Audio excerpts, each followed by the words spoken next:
नमस्कार, प्रादेशिक समाचार के साथ मैं आसिया नाजली। पहले मुख्य समाचार। प्रधानमंत्री नरेंद्र मोदी ने गुजरात में भाजपा महापौरों के सम्मेलन का किया उद्घाटन।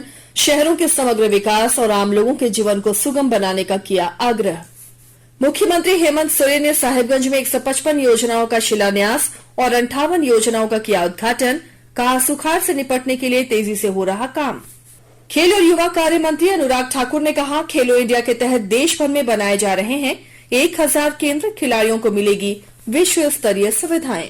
और मौसम विभाग ने राज्य के अधिकतर हिस्सों में अगले 2 दिनों तक जताई भारी बारिश की संभावना, आम लोगों से सतर्क रहने की अपील। और अब समाचार विस्तार से। प्रधानमंत्री नरेंद्र मोदी ने भारतीय जनता पार्टी शासित नगर निगमों के महापौरों से आग्रह किया है कि वे अपने शहरों के समग्र विकास पर ध्यान दें और जीवन को सुगम बनाने के लिए प्राथमिकता दें। श्री मोदी गुजरात के गांधीनगर में भाजपा मेयर सम्मेलन को वीडियो कॉन्फ्रेंस के माध्यम से संबोधित कर रहे थे। प्रधानमंत्री ने महापौरों से अपने शहरों में जन भागीदारी से लोगों की भलाई के कार्य करने को कहा है। आजादी के अमृत काल में अगले 25 वर्ष के लिए भारत के शहरी विकास का एक रोडमैप बनाने में भी इस सम्मेलन की बड़ी भूमिका है। हमारे देश के नागरिकों ने बहुत लंबे शहरों के विकास को लेकर भाजपा पर जो विश्वास रखा है, उसे निरंतर बनाए रखना हम सभी का दायित्व है। श्री मोदी ने कहा कि नगर निगमों से लोगों का सीधा संबंध है, इसलिए महापौरों की यह जिम्मेदारी है कि वे नागरिकों का विश्वास जीतें। सामान्य नागरिक का संबंध अगर सरकार नाम की किसी व्यवस्था से सबसे पहले आता है तो पंचायत से आता है, नगर पंचायत से आता है, नगर पालिका से आता है, महानगर पालिका से आता है। सामान्य मानवीय का जीवन का रोजमर्रा का संबंध आप ही के लोगों के जिम्मे है और इसलिए इस प्रकार के विचार विमर्श का महत्व बहुत बढ़ जाता है। हमारे देश के नागरिकों ने बहुत लंबे सर से शहरों के विकास को लेकर भाजपा पर जो विश्वास रखा है, उसे निरंतर बनाए रखना, उसे बढ़ाना हम सभी का दायित्व है। प्रधानमंत्री ने मेयरों से नियोजित शहरी विकास, आर्थिक क्षेत्र का निर्माण, शहरों में बेहतर परिवहन व्यवस्था और आवास तथा स्वच्छता पर ध्यान केंद्रित करने को कहा है। प्रधानमंत्री ने कहा कि वर्ष 2014 से पहले देश में मात्र 250 किलोमीटर मेट्रो रेल नेटवर्क था, जो आज बढ़कर 775 किलोमीटर हो गया है। उन्होंने कहा कि देश में 1000 किलोमीटर से अधिक मेट्रो नेटवर्क का काम चल रहा है। मुख्यमंत्री हेमंत सोरेन ने कहा है कि राज्य में सुखाड़ की स्थिति से निपटने के लिए राज्य सरकार तेजी से काम कर रही है। उन्होंने कहा कि सरकार ने सभी जिलों के उपायुक्तों को इसके लिए आवश्यक निर्देश दिए हैं। श्री सोरेन आज गोड्डा जिले के बुआरीजोर प्रखंड में आयोजित विकास मेला सह जनता दरबार को संबोधित कर रहे थे। उन्होंने कहा कि राज्य सरकार तेजी से रिक्त पदों को भरने की कोशिश कर रही है। जिसको नौकरी मिलना है, नौकरी के भी दरवाजे खुल रहे हैं। 20-25 हजार की टीचर की नियुक्ति बहुत जल्द निकलने जा रही है। जेपीएससी में नियुक्ति की प्रक्रिया तेज कर दी गई है। कई संवर्ग में अभी नियुक्तियां निकलने जा रही है। जिसको नौकरी मिलेगा वो नौकरी करेगा, जिसको नहीं मिलेगा वो स्वरोजगार के माध्यम से खुद के साथ साथ अन्य लोगों को भी रोजगार उपलब्ध करा सकता है। मुख्यमंत्री ने कहा कि हर जरूरतमंद को राज्य सरकार पेंशन देने के लिए प्रयासरत है। आज कोई भी इस राज्य का बुजुर्ग, विधवा महिला, विकलांग और एकल महिला बिना पेंशन का न रहे, ये हमारा संकल्प है। इसलिए जो भी छूटा बटा होगा, आप सब लोगों से आग्रह है कि उन लोगों को संबंधित पदाधिकारी से संपर्क कराएं, उनका पेंशन का काम होगा। और साथ साथ में आप सब ग्रामीणों के लिए राशन कार्ड का भी वितरण हो रहा है। जो हरा कार्ड राशन कार्ड का वितरण हो रहा है। इससे पहले श्री सोरेन ने साहिबगंज में 155 योजनाओं का शिलान्यास और 58 योजनाओं का उद्घाटन किया। मुख्यमंत्री ने भोगनाडीह में सिद्धो कान्हू, फूलो झानो और चांद भैरव की प्रतिमा पर माल्यार्पण करने के बाद जनता दरबार में लोगों की समस्याएं भी सुनी। उपराष्ट्रपति जगदीप धनखड़ ने कहा है कि प्रशासनिक प्रणाली के प्रत्येक चरण में पारदर्शिता और जवाबदेही से लोकतंत्र और अर्थव्यवस्था समृद्ध होती है। उपराष्ट्रपति ने नई दिल्ली में 49वें राष्ट्रीय प्रबंधन सम्मेलन के उद्घाटन अवसर पर ये बात कही।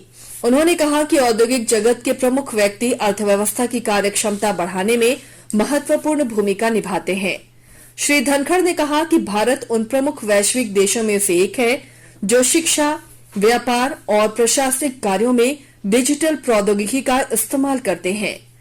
उपराष्ट्रपति ने कहा कि देश इस वर्ष के अंत में G20 समूह की अध्यक्षता करेगा और इससे भारत को वैश्विक अर्थव्यवस्था तथा राजनीतिक एजेंडे को नया रूप देने का अवसर मिलेगा। सड़क परिवहन तथा राजमार्ग मंत्री नितिन गडकरी ने कहा है कि देश को सतत विकास के साथ साथ पारिस्थितिकी तंत्र और पर्यावरण की सुरक्षा की भी आवश्यकता है। श्री गडकरी आज नई दिल्ली में जलवायु उद्देश्यों पर आधारित कार्यक्रम को संबोधित कर रहे थे।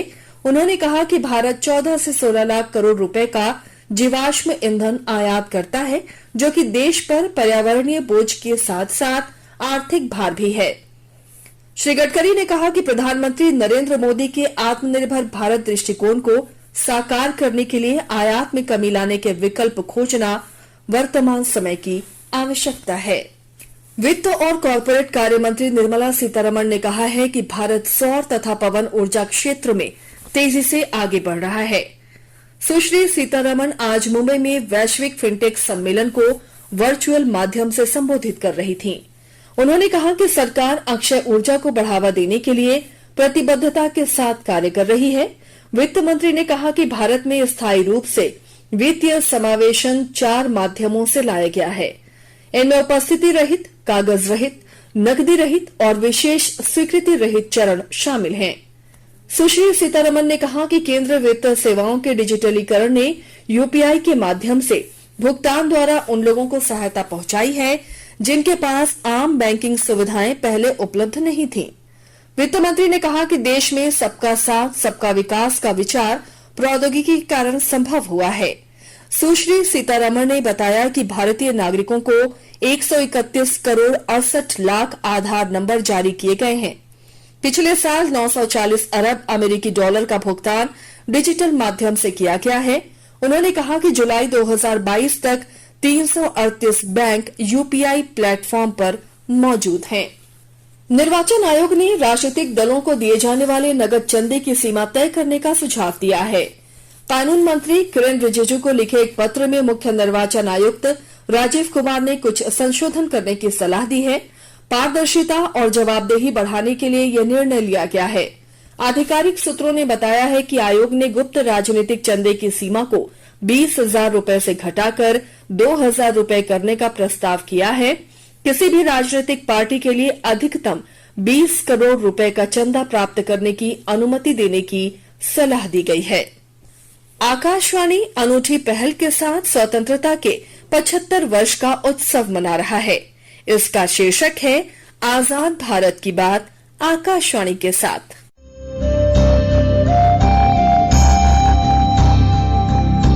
आजाद भारत की बात आकाशवाणी के साथ स्वतंत्रता के 75 वर्ष का उत्सव, जीवंत यात्रा की स्मृतियां, स्वतंत्र भारत की उपलब्धियां और कुछ रोमांचक पल।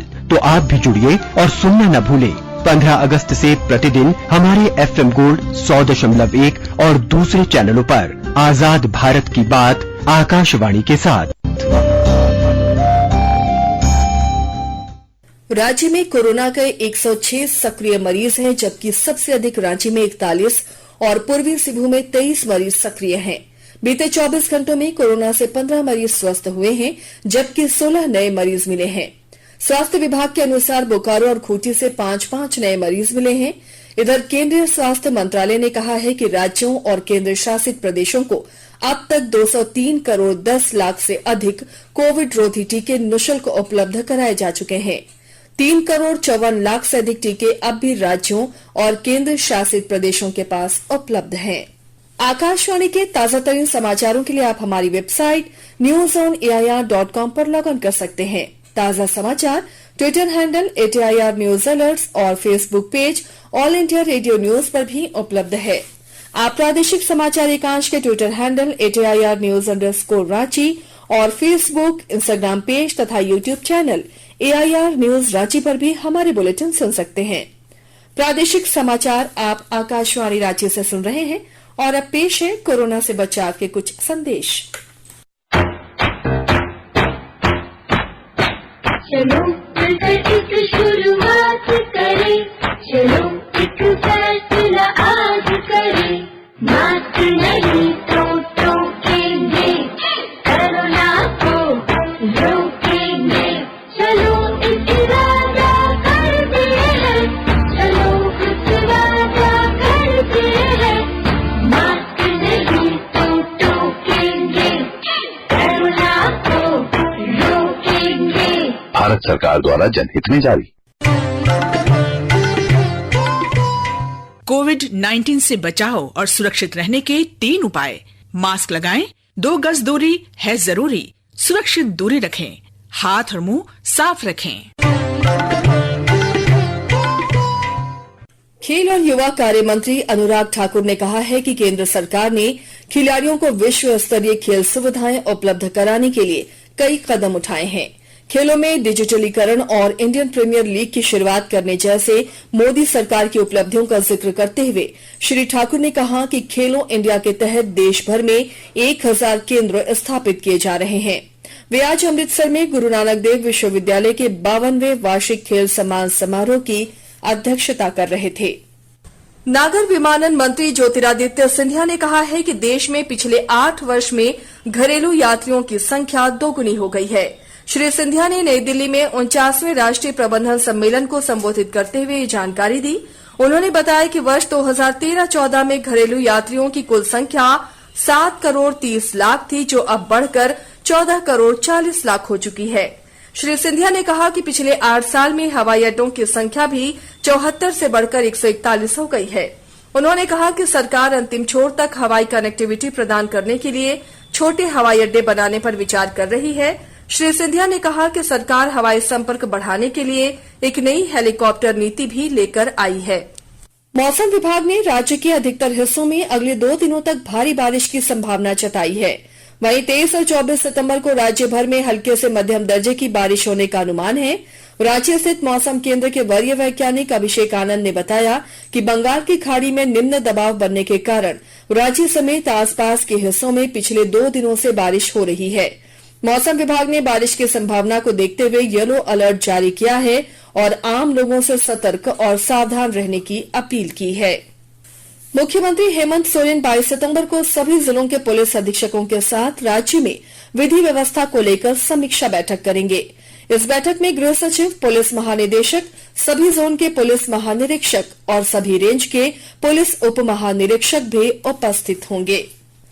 कुर्मी जाति को अनुसूचित जनजाति एसटी में शामिल करने और कुर्माली भाषा के साथ सरना कोड लागू करने की मांग को लेकर झारखंड आदिवासी कुर्मी विकास मोर्चा के सदस्यों ने आज सरायकेला खरसावां स्थित निमडी स्टेशन पर ट्रेनों का परिचालन बाधित कर दिया। बड़ी संख्या में लोग रेल की पटरी पर बैठ गए, जिस कारण कुछ देर के लिए कई ट्रेनों का आवागमन प्रभावित हुआ।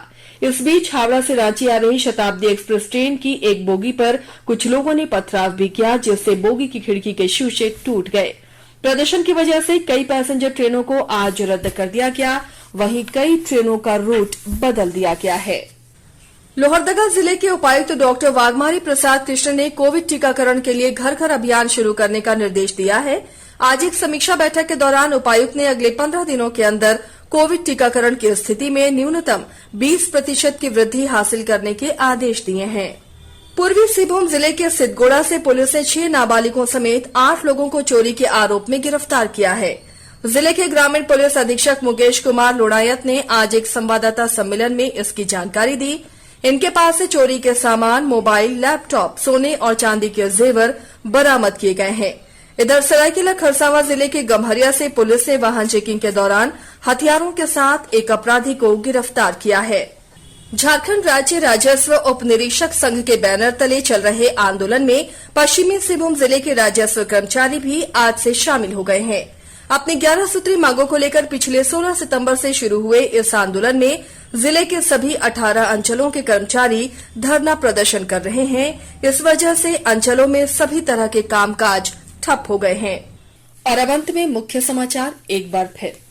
प्रधानमंत्री नरेंद्र मोदी ने गुजरात में भाजपा महापौरों के सम्मेलन का किया उद्घाटन। शहरों के समग्र विकास और आम लोगों के जीवन को सुगम बनाने का किया आग्रह। मुख्यमंत्री हेमंत सोरेन ने साहिबगंज में 155 योजनाओं का शिलान्यास और 58 योजनाओं का किया उद्घाटन। कहा, सुखाड़ से निपटने के लिए तेजी से हो रहा काम। खेल और युवा कार्य मंत्री अनुराग ठाकुर ने कहा, खेलो इंडिया के तहत देश भर में बनाए जा रहे हैं 1000 केंद्र, खिलाड़ियों को मिलेगी विश्व स्तरीय सुविधाएं। और मौसम विभाग ने राज्य के अधिकतर हिस्सों में अगले 2 दिनों तक जताई भारी बारिश होने की संभावना। आम लोगों से सतर्क रहने की अपील। इसके साथ ही आकाशवाणी रांची से प्रादेशिक समाचार का ये बुलेटिन समाप्त हुआ।